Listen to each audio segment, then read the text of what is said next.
Lincoln Parker, it is so great to see you. You used to be my national security expert and defence expert on my Sky News show. I say used to be, you're still an expert. I just don't have my show anymore. So now you're joining me on this.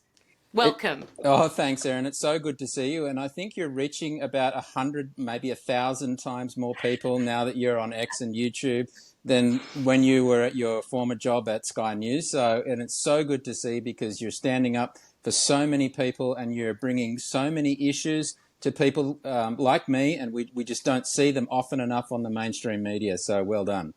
Oh, you're a legend. Thank you very, very much. It means a lot, and I'm enjoying it immensely. I really am. And I'm so looking forward to being able to do more of this with you. And my background will be improved, by the way. It's a work in process, a work in process. I wanted to talk to you, Link, and we used to cover Ukraine, Russia, the US a lot on my show. Big developments today. We've seen President Trump talk to Putin for an hour and a half, he said, and says it was a very good discussion. He then said afterwards he was going to let Zelensky know he had had that discussion, the president of Ukraine, and then proceeded to talk to him. First of all, your take on that, because that to me is very telling in terms of who's got more sway in this negotiation out of Ukraine and Russia at this stage. Yeah, well, that's right. So the Kremlin itself confirmed that President Trump and Putin talked for 90 minutes or almost 90 minutes today, and that there were a number of topics. It wasn't just the war in Ukraine. They talked about AI, they talked about energy, the Middle East, among other things. And so to answer your question directly, I think at this stage, Trump is the master of doing deals. And so he realizes that in order to get a deal done and stop this war that is killing hundreds of thousands of young men on both sides, that he really needs to talk to Russia. I mean, the United States already pretty much controls Ukraine through the many, many billions of dollars that the Biden administration has been providing to Ukraine. So he really needed to speak with Putin first and discuss, look, how are we going to end this war? What is it going to look like? Will Ukraine still become a member of NATO, which, Russia vehemently opposes for valid reasons and all those sorts of things.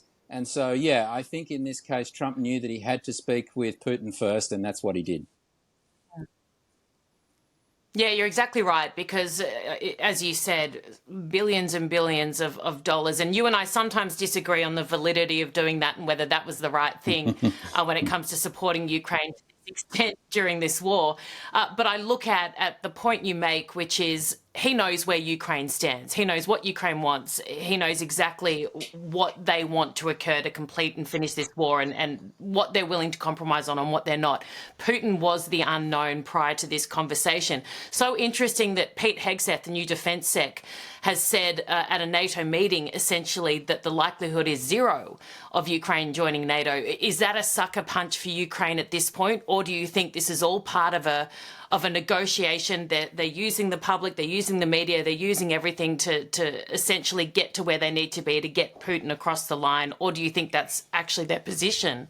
No, I think it's actually their position. I mean, we heard a year ago from Robert F. Kennedy Jr. enlightening everybody as to the deals that were done with Russia prior to or just after the fall of the Berlin Wall. And the deal was always that Ukraine wasn't going to that NATO wasn't going to expand, and it since did expand to many other countries.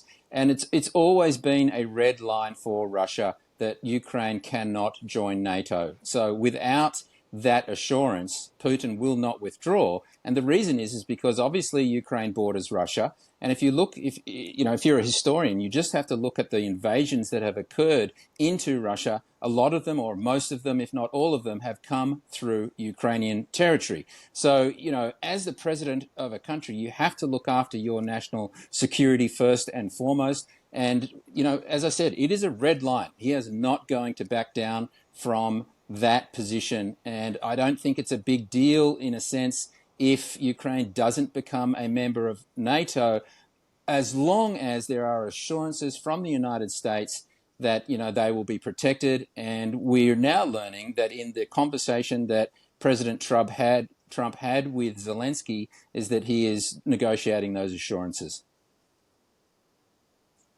Absolutely. I want to ask you this point. If Ukraine doesn't get back every inch of territory that Russia now occupies since the beginning of this conflict, does that reward illegal invasions moving forward? What is your take on that? I'm assuming there will have to be some give from Ukraine's perspective for this to end. Yeah, that's an interesting point, Erin. And we weren't told about any discussions on whether, the land and the territory that Russia has already taken. And let's not forget they took Crimea when President Obama was, occupying the Oval Office in the White House. And then since then, during this war over the last couple of years, Russia has taken, I think it's around 20% of Ukrainian territory for, strategic reasons. So I would think there's going to have to be give and take there on both sides. Perhaps if President Trump guarantees security for Ukraine and then Ukraine does not enter into NATO, that perhaps Putin will give back some of that territory. That would be nice to see. We don't know what's going to happen yet. And the other thing that I would mention also, Erin, is that we heard discussions from President Trump that if he's going to continue helping Ukraine, then he wants Ukraine's rare earth resources, which we know are incredibly important for the West. It's in all of our digital devices, and particularly in military hardware. So, this is turning out to be quite interesting and quite a bit of a power play, international power play from President Trump being the master deal maker. What do you think happens? I think they get the deal done. So I think Ukraine does not join NATO. I think the war ends, the killing stops. I think Ukraine, aren't in a very strong position to negotiate. I think they will provide the United States with access to their rare earths, which, gets around the United States and including Australia and everyone else's complete dependence on communist China. And I'm hoping that Putin gives back some of the territory that he's taken in the last couple of years, but I can't see Crimea being given back. I mean, you've got to remember that actually Crimea was originally Russian in any case. So I don't see Crimea going back, but perhaps some other parts of it. And then, what's going to happen is, you and I both know Elbridge Colby, who is soon to be the number 3 man at the Pentagon. He's Under Secretary of Defense. We will see a complete refocusing of United States defense and military posture towards the Indo-Pacific, because the United States knows that the primary enemy is communist China, and that's where their focus will be. Very much so. And Elbridge Colby, of course, one of the chief architects of America's national security strategy under Trump in the first term. He's an incredible person. So excited to see what he does over this next 4 years or so. And you're exactly right. We look at things that are happening in our own backyard now with China right now. Yes. Warships right off our coast. The situation is continuing to decline significantly, and believe you me, we are not their main target whilst we are close to them. The US knows that, and Donald Trump knows that. Lincoln Parker, you're brilliant. Thank you so much